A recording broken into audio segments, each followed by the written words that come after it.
Hey there, today I'll show you how to remove credit card from TikTok account. If you want to remove your credit card and details from your TikTok account, just follow these steps and you will be able to remove it.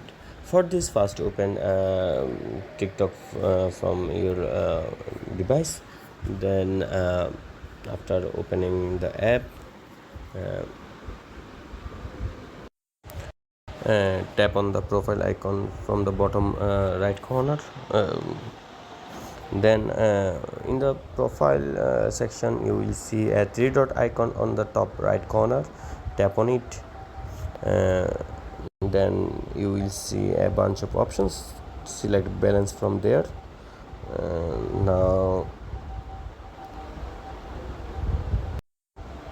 uh, here you will see your card options.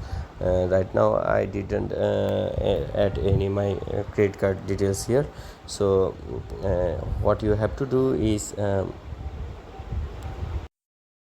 payment option, just select it and you will see there option manage, and if you select it, then you will see option delete here, and just tap on delete and it will be deleted and removed from your account. And that's it. That's how you can remove credit card from your TikTok account.